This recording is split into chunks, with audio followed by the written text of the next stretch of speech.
បាទជំរាបសួរនិងសួស្តីបងប្អូនទាំងអស់គ្នាថ្ងៃនេះលោកគ្រូលើកយកមេរៀនថ្មី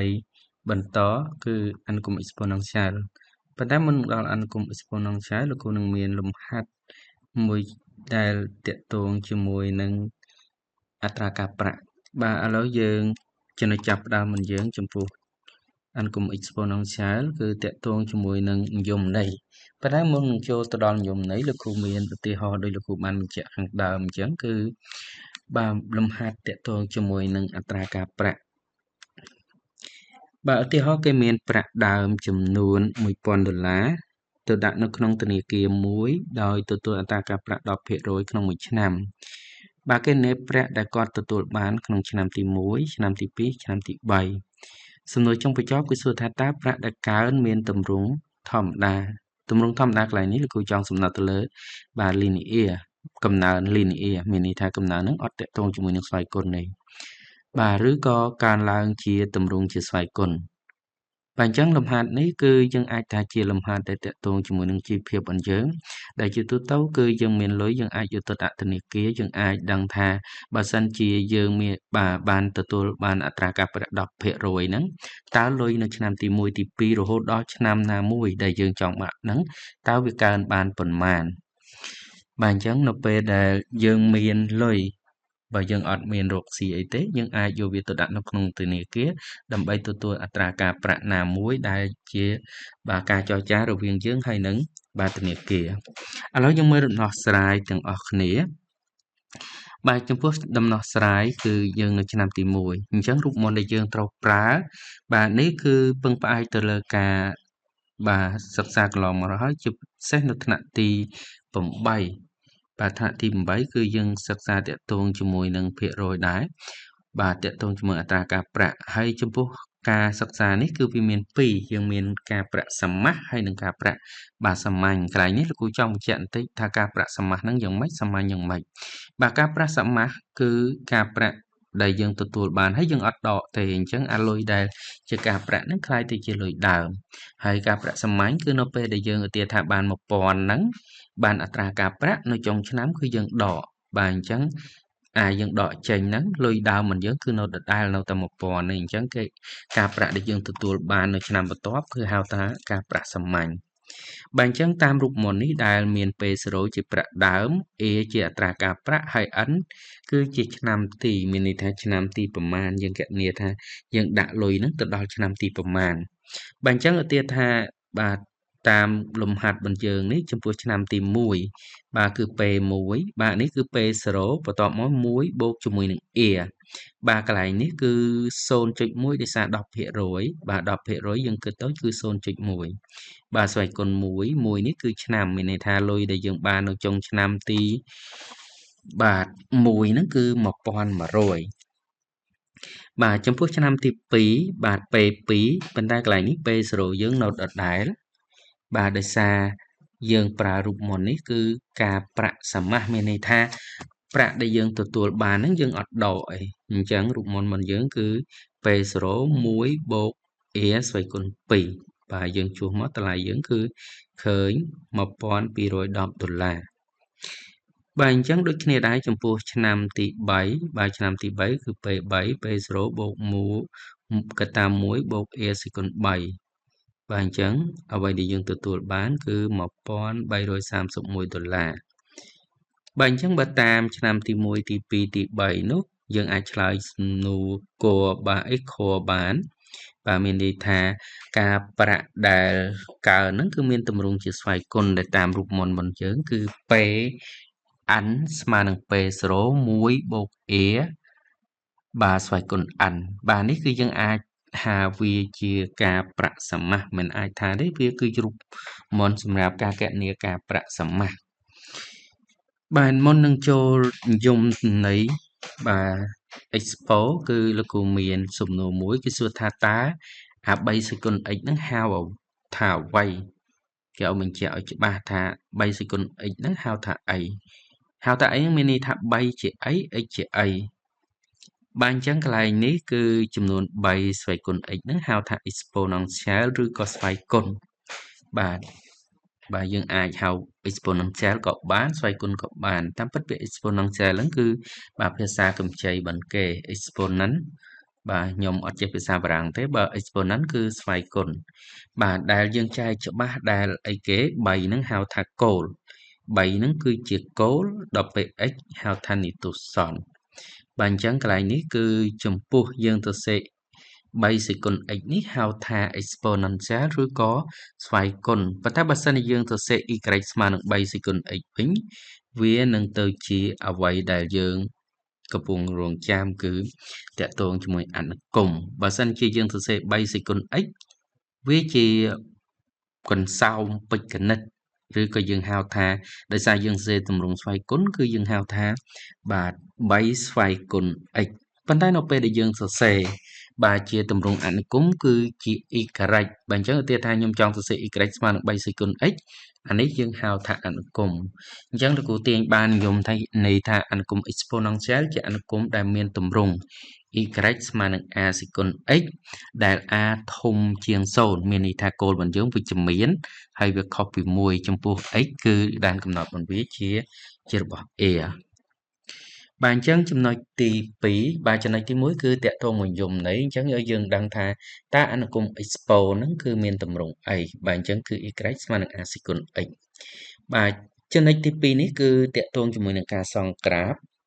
បាទអញ្ចឹងចំពោះការសងក្រាបគឺយើងឲ្យតម្លៃដូចគ្នាបាទអញ្ចឹងលោកគ្រូមានឧទាហរណ៍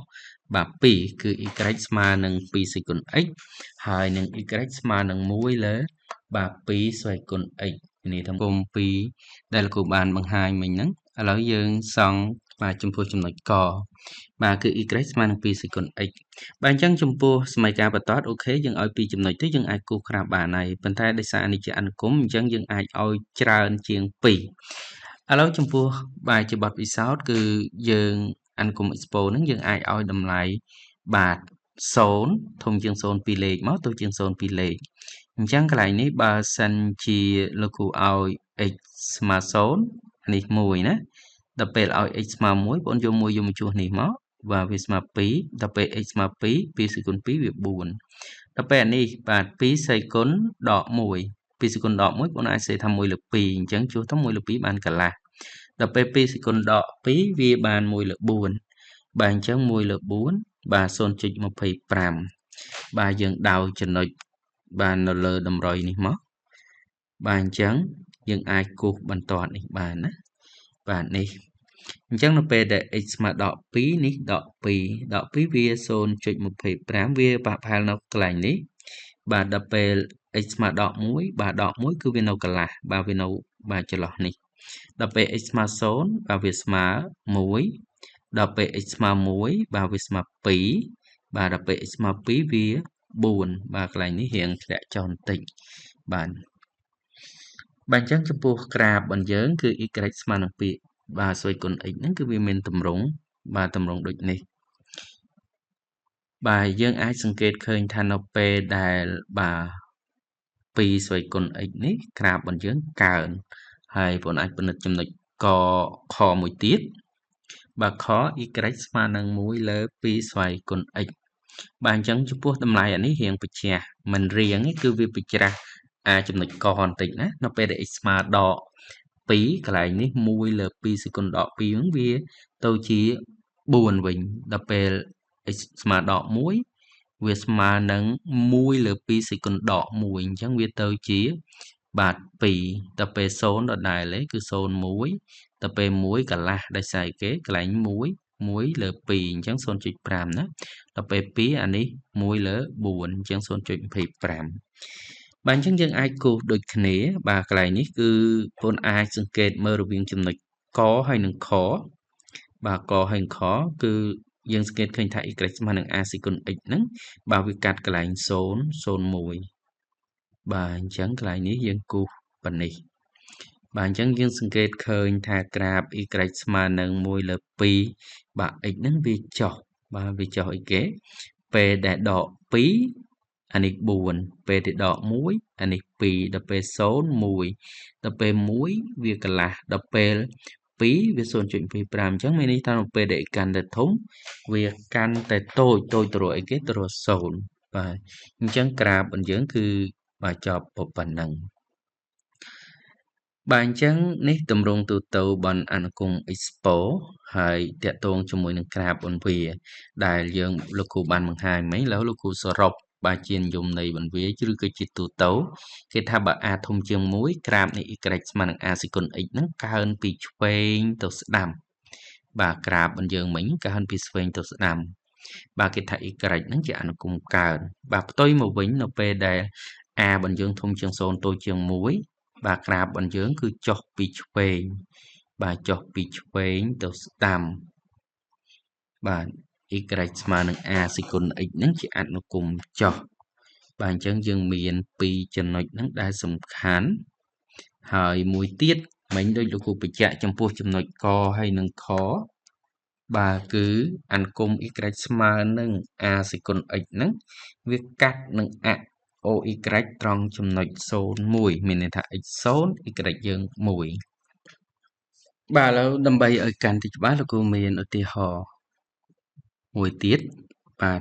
ដែលយើងអាចប្រៀបធៀបរវាងអនុគម2បាទទី1គឺ y ស្មើនឹង2សេគុណ x ដែលយើងចេញកមិញគឺតម្លៃរបស់វាគឺយើងអាចឲ្យ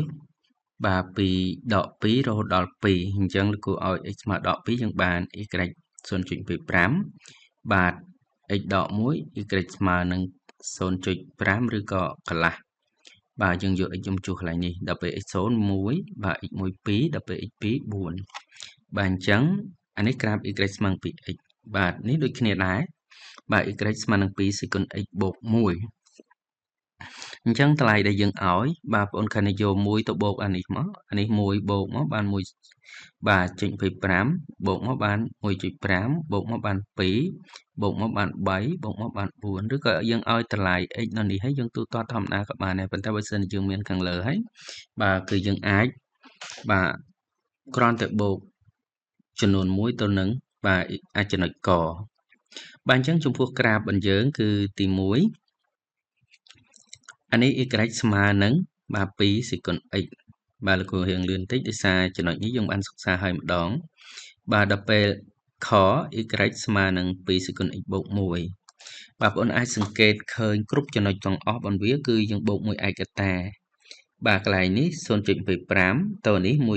1.25 បាទសំទោសកន្លែងលេខ2បាទអានេះចាត់ទុកថា25ដល់ពេលយើងថែម1ទៅ 1.25ដល់ពេលកន្លែងនេះដក1បាទវាប្រហែលជា1កន្លះកន្លែងនេះដល់ពេលនេះគឺយើងបាន1កន្លះដល់ពេលពី0ទៅ2បាទឡើងនិយាយរួមឡើងមួយឯកតាបាទអញ្ចឹងកន្លែងនេះលោកគ្រូចង់ឲ្យយើងសង្កេតឃើញរវាងបាទ2ស្វ័យគុណ x ហើយនឹង2សេគុណ x បូក1ចង់បញ្ជាក់ថាយើងអាចប្រើ y ស្មើនឹង2សេគុណ x បាទដើម្បីសង្ក្រាប y ស្មើនឹង2សេគុណ x បូក1ដោយគ្រាន់តែរំកិលមួយឯកតាឡើងបាទឡើងទៅលើបាទអញ្ចឹងតាមបាទចំណុចនេះលោកគ្រូអាចសង្ក្រាបបាទប្រើ y ស្មើនឹង a សេគុណ x ដើម្បីសង្ក្រាបបាទពីរប្រភេទទី1គឺសង្ក្រាប y ស្មើនឹង a សេគុណ x បូកគុយបាទកន្លែងនេះចង់បញ្ជាក់ថានៅពេលដែលគុយវិជ្ជមានបាទតាមរូបមន្តរបស់យើងនេះគុយវិជ្ជមានបាទគឺវាឡើងលើចំនួនគុយឯកតាដល់ពេលគុយអវិជ្ជមានគឺចុះមកក្រោមចំនួនបាទគុយឯកតាបាទអញ្ចឹងដើម្បីសង y ស្មើនឹង a x ស្វ័យគុណបាទ a ស្វ័យគុណ x ដក p ដោយប្រើក្រាប y ស្មើនឹង a x គុណ p បាទ a ស្វ័យគុណ x បាទយើងគ្រាន់តែរំកិលក្រាបបាទបើសិនជា p វិជ្ជមាន